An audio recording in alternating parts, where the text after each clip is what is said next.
India lost the second test to Australia, and there's been a lot of conversation around the top order, especially the form of Virat Kohli as well as Rohit Sharma. And it's interesting when you see Rohit Sharma's 2024. He in fact started off the year in a very nice way, getting 2 centuries in that series against England. But ever since then, it has been downhill for Rohit Sharma. In fact, since the Bangladesh series, he's got all of just 2 half centuries in the last 12 innings that he's played. But more than just Rohit Sharma's form that is a concern, it is the manner in which he's getting dismissed over and over is the same trend that's repeating, and it's a clear technical issue with Rohit Sharma, something that this video itself is going to be about. Before we get into the video itself, definitely hit that subscribe button. We put out analysis like this every week, so go and hit that subscribe button. Now, since 2019, Rohit Sharma has been India's best test batter in terms of the runs that he scored. As you can see here, Rohit's first on this list with 2694 runs at an impressive average of 42.76. Despite him being the highest scorer for the Indian team, Rohit has had his fair share of struggles in the Sena countries.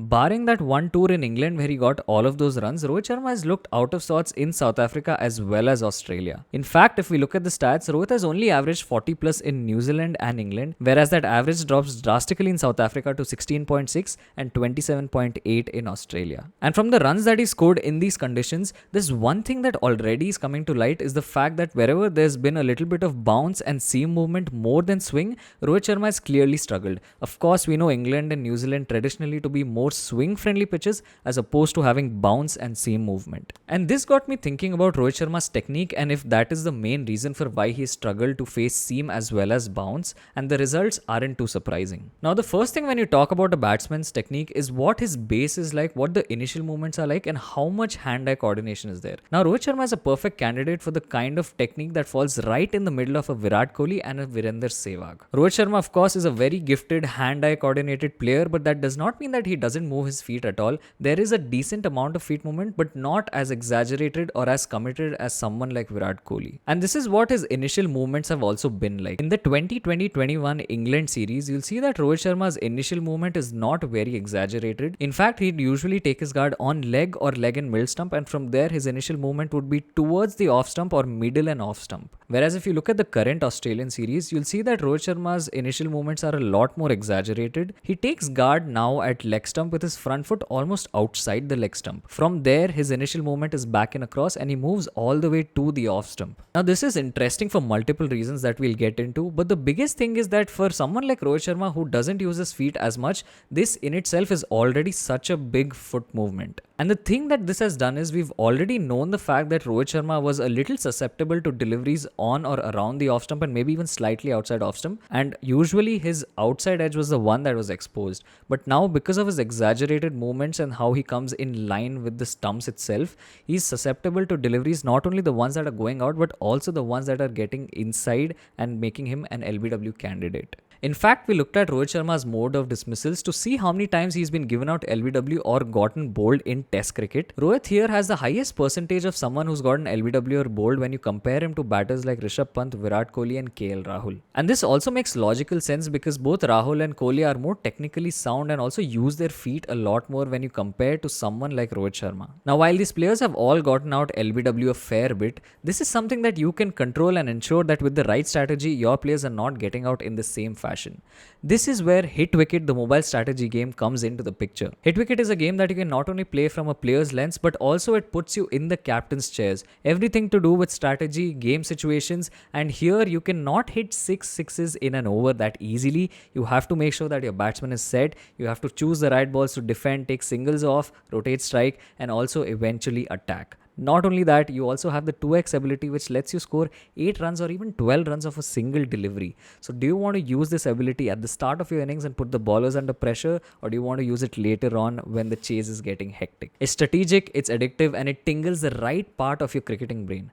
Go to the description below and download Hitwicket now. And now, building on Rohit Sharma's dismissals and also his initial movement, we took a look at Rohit Sharma's initial movement when he was scoring runs in that England series. And something that we'll see here is that he doesn't have an exaggerated back and across movement. In fact, to bowlers like James Anderson and also Ollie Robinson, Rohit Sharma is fairly stable at the crease. There's not much movement. There is a slight forward press as you'll see here, but apart from that, he's been fairly stable and his head gets into relatively good positions and is also fairly stable. Now, in all the innings that Rohit Sharma played in England, something that he did very well was to make use of his front foot and how he planted it. You'll seldom see Rohit Sharma planting his front foot in any of these occasions and shots that he's played unless he's extremely sure of the kind of length that is being bowled. You'll see that he's usually kind of on his heel, and only once he's sure of what the length is when he commits his front foot towards the shot itself. And the biggest hallmark of all of these innings that he played was that he had much better weight transfer and head position in all of the shots that he usually played. You'll also see that where Rohit Sharma has generally edged the ball or gotten beaten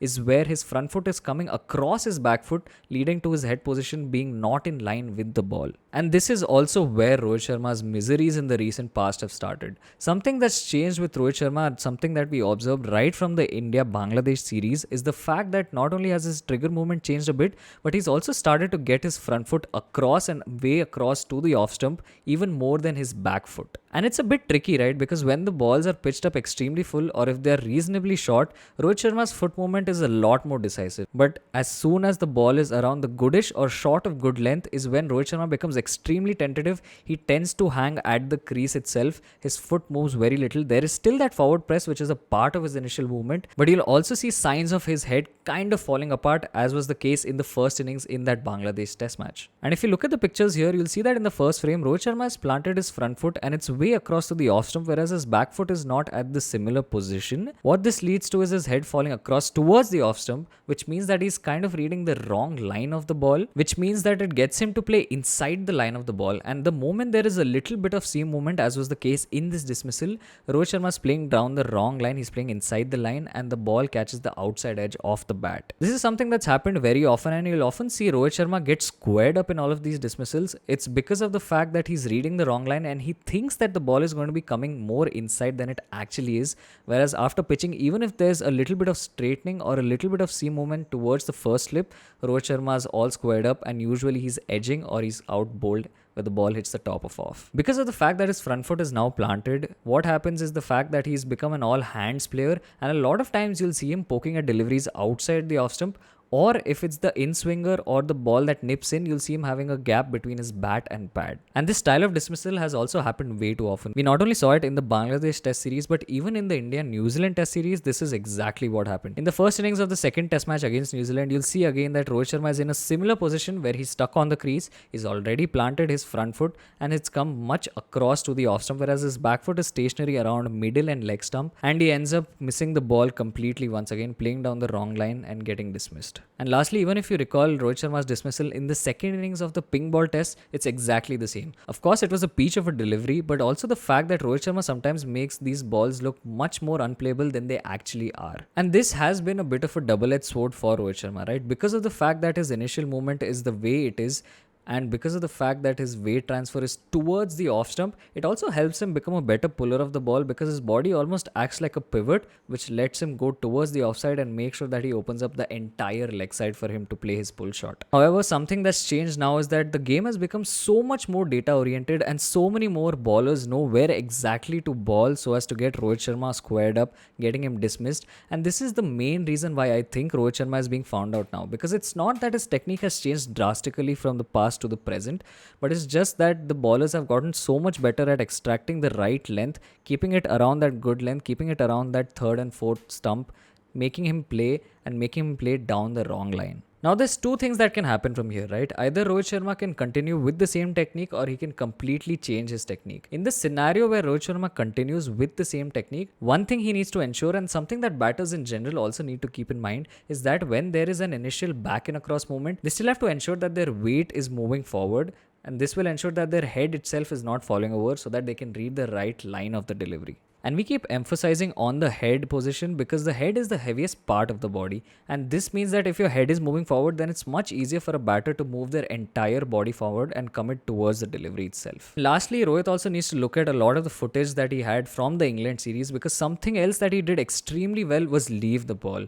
Rohit Sharma, in a pursuit to become a lot more attacking, has started fetching deliveries way outside the off stump, something that he would not do earlier. He was really good at leaving the ball in that England series, and if he can maintain that discipline or rather bring it back, then it's definitely going to be good signs for India and also Rohit Sharma moving forward. And the final point I want to make on Rohit Sharma's technique is that Rohit Sharma has been extremely good at playing the ball late when it comes to Test cricket. We also saw that in the England series itself. However, if Rohit Sharma is going to plant that front foot down and way across towards the off stump, it inhibits his ability to use his feet anymore. He suddenly becomes a player who can only use his hands, which means that his option to play the ball late are also limited, which is why he's also more susceptible to seam movement itself. And so one thing that Rohit can do is try and plant his front foot as late as possible. This will ensure that he reads the line of the ball better and eventually is not losing his wicket in the same fashion. This has been our video on Rohit Sharma's technique and what's going wrong for him. If you enjoyed this, definitely leave your comments down below, like, share this with your friends, most importantly subscribe.